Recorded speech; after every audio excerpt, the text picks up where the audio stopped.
Hey friend, a quick update for you. My website is officially live. I'm so excited. You can check it out at reneemat.com. And my name is spelled a little bit different, so people get hung up on it sometimes, but it's Renae. And I'll make sure the link is in the show notes in case you need to just click that and get to the website. But this website is where you're going to find all the things that I talk about here on the podcast. Plus, I've officially opened the wait list for my upcoming course. So, if you've been wanting some extra support to finally get those 5 foundational routines working for real life, you'll definitely want to get on that list so that you are the first to know when doors open. The new website is going to be your go to spot to learn more about me, check out those resources I mentioned on the podcast, and get that support if you're ready to create routines and systems that actually work for real life. So when you're done listening, head to reneemat.com, take a look around, pop your name on that wait list. I cannot wait for you to see it. Sometimes we create a massive list of lofty health goals, thinking that this time it's going to finally work. We're excited to start our new health routine, but it quickly becomes overwhelming to keep up with. We eventually give up on all of it until we feel the desire to make some changes again, only to have the cycle repeat itself. And if you are feeling this, I know this feeling all too well because I have been there too. Today, I am sharing 5 tips to stop sabotaging your health routine, even if you don't mean to. Are you ready to stop the chaos, the stress, the overwhelm that's filling your life? I'm Renae Matt, and together you and I are going to build simple routines that are going to change your life. When you put these habits into practice, you're going to be able to organize your life in a way where you can be there for your family, pay off your debt, save money, your house can stay organized, you don't have to stress about what's for dinner, and you still get time for yourself. So without further ado, let's get started. Welcome to the Routine Advantage Podcast. Sometimes we really do have such good intentions of trying to get healthy, and we have these goals because we really want to make some changes to our life. But a lot of times we're creating these goals and we're just doing too much. And it very quickly becomes too much to handle, and we get overwhelmed, and then we end up just giving up on all of it because it's frustrating and we just don't want to deal with it anymore. So we go back to old habits and things that are more comfortable and familiar to us. But what we really need to look at is how we can make some changes without it getting overwhelming, something that can be sustainable long term so you can actually start seeing those differences with your health.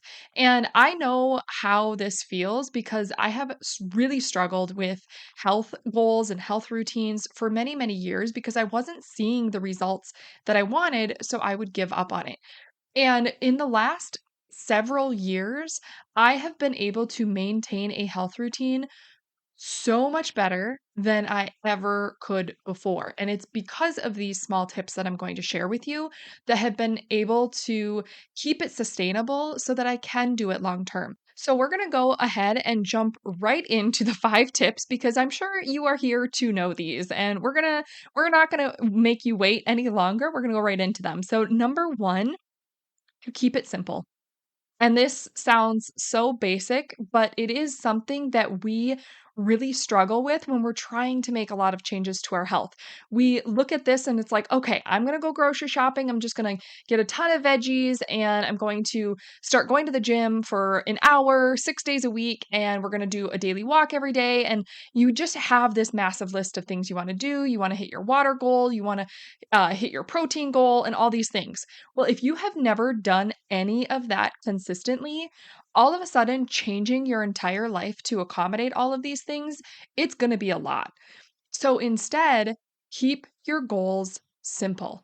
If you are not used to hitting your water goal, start by just hitting your water goal every day. Once you get consistent with that, then move on to something else. But what you really want to do is to keep your routine simple to start because you can always build on it later. We need to build in the sustainability so that we can maintain it long term. Otherwise, it's just going to get overwhelming and we're going to give up.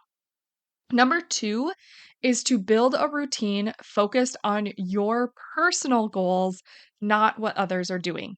And this one can be really hard, especially if you are on social media a lot and you see other people doing their health goals and you start to run that comparison game of looking at their life and feeling like you should be doing what they're doing.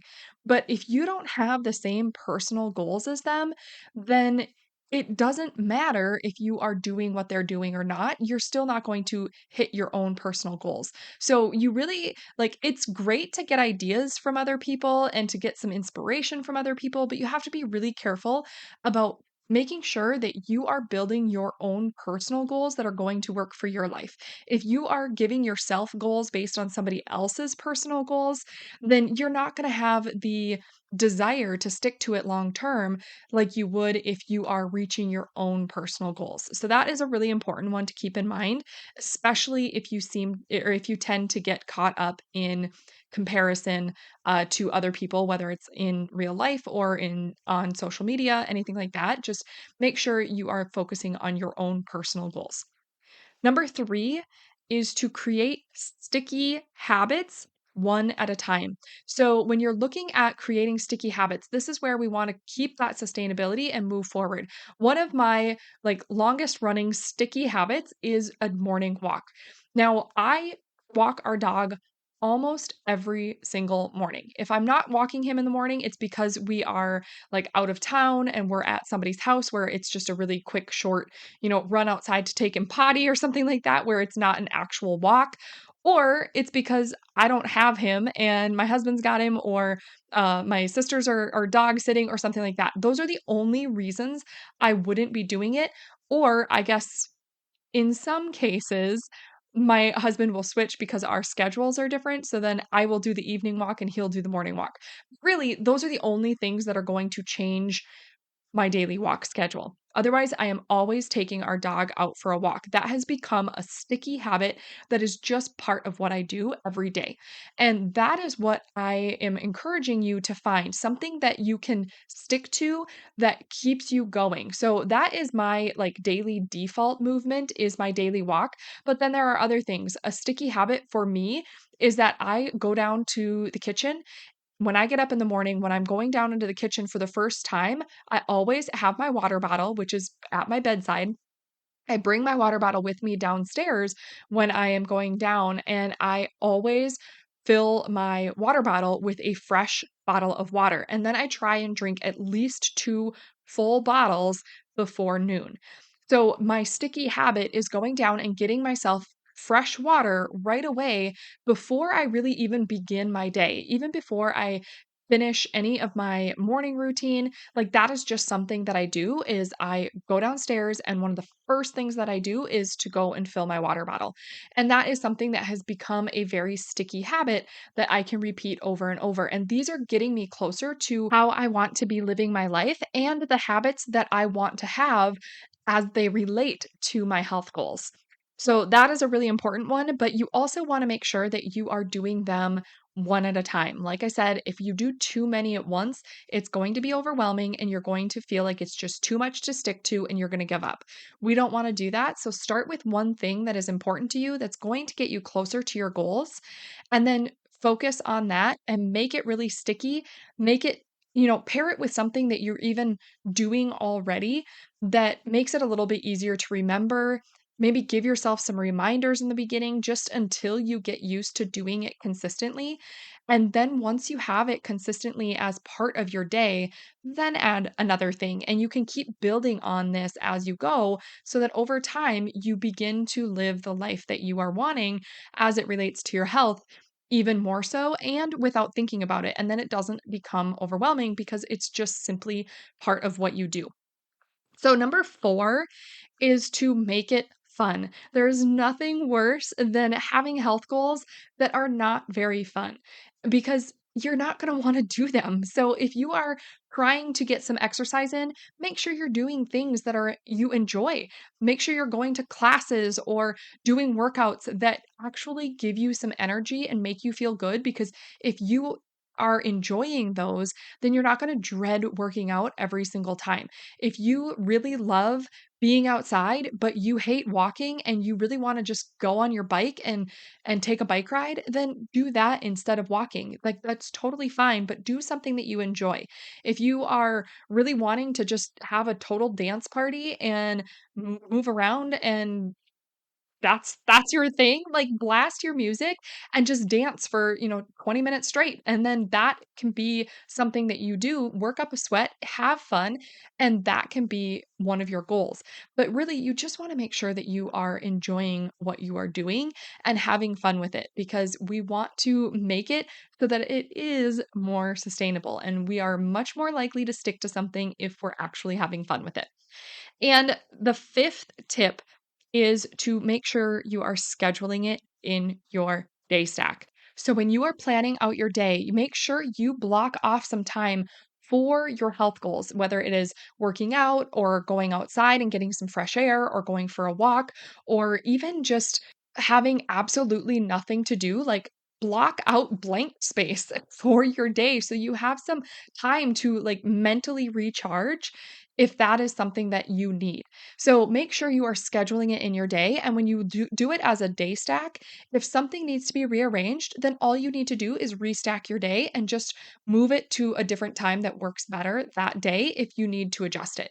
But making sure it's on your schedule is going to help you to make sure that you actually show up for it because you're basically putting it in like an appointment. Like, this is something that I am committing to. I'm not going to forget about it because it's on my calendar and I am going to take the time to do this. And if something else comes up, then you have to look at that and decide which is more important.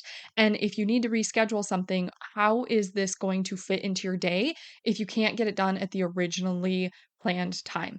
So that is going to help you a ton is just making sure that you schedule these things in so that you don't lose track of them. So those are my 5 quick tips to stop sabotaging your health routine because even if we don't intend to sabotage it, by just simply overbooking ourselves and overextending our time and energy and capacity to do any of these things, we're automatically setting ourselves up for failure. And when we are setting ourselves up for failure, it's just a very negative feeling, and I don't want you to feel that. I want you to feel success, and I want you to be able to make these changes, but keep them and not just make them short term and then give up, but really to start making these changes and being able to maintain them long term so that you can begin to feel even better and have more energy as you show up for your day and even the rest of your routines.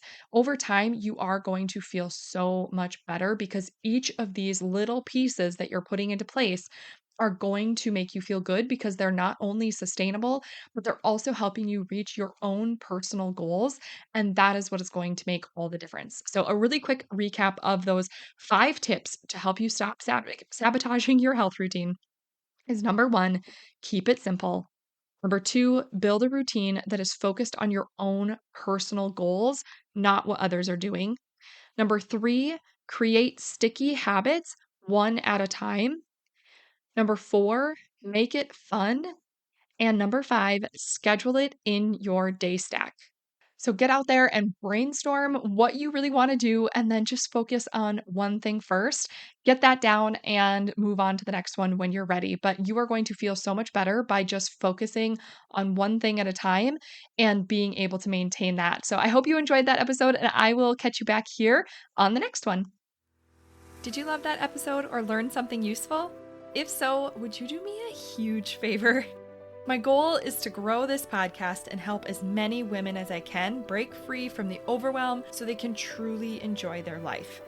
The best way for me to do this is for you to leave a 5-star written review on your podcast app and to share this episode with a friend or in your Instagram stories. I appreciate you being here. I hope you have a wonderful day and I will see you on the next episode. Take care.